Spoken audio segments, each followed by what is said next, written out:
Gary's an amazing guy. I mean, he's very upbeat, very positive in his thinking, kind of like a can-do spirit. When you're around Gary, you feel good. He makes you feel good. And he always has this notion that, you know, we can kind of do anything we put our minds to do. He shares that not only in his own spirit, but he certainly shares that in the work he does as a teacher and as a mentor for students at Conneaut Valley High School. Gary has made me realize that there are still really good advocates out there, and you know, none of us know when disability will touch us in our lives, and Gary is a real clear example that when that happens, you have to still get up and keep going and advocating. And Gary knows that his son and other kids with disabilities are the future of this country, and he's really motivated to try and make sure that that message gets across loud and clear. It's not just advocacy around disability. Certainly, he is a great advocate in disability, but Gary's kind of like an advocate in a general sense.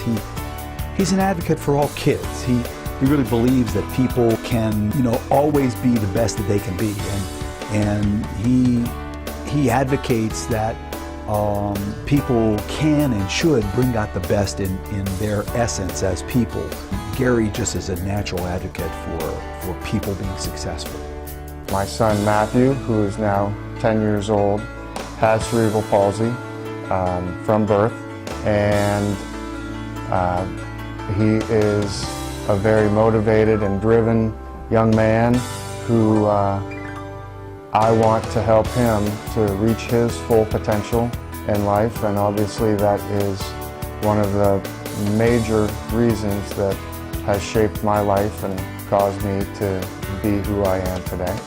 I think because Gary has a little boy with a disability, he really wants to make sure that his son Matthew, as well as all kids with disabilities, grow up to have the same opportunities that the rest of us in the community have, and he's just done an excellent job advocating for not just his son, but for all kids with disabilities. For the past 3 years now, we've done a wheelchair basketball game at Conneaut Valley High School, and have worked with putting together a core group of students that have really worked extremely hard to educate themselves as well as others.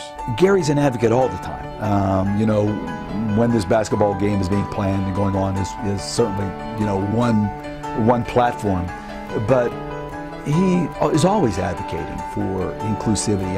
Gary understands the power of social capital, and he knows that when kids build relationships, good things happen to them and for them. And that's not just for kids with disabilities, that's really for all kids, all people.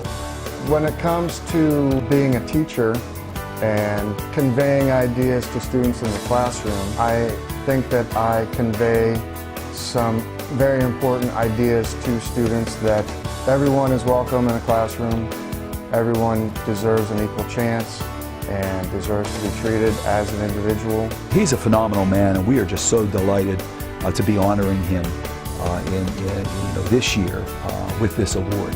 He's a great man. He's been doing some fantastic things in the Northwest, and he'll continue to do those. So we're so excited about Gary getting this award. It is a responsibility for myself and many others, and I hope to continue doing that into the future.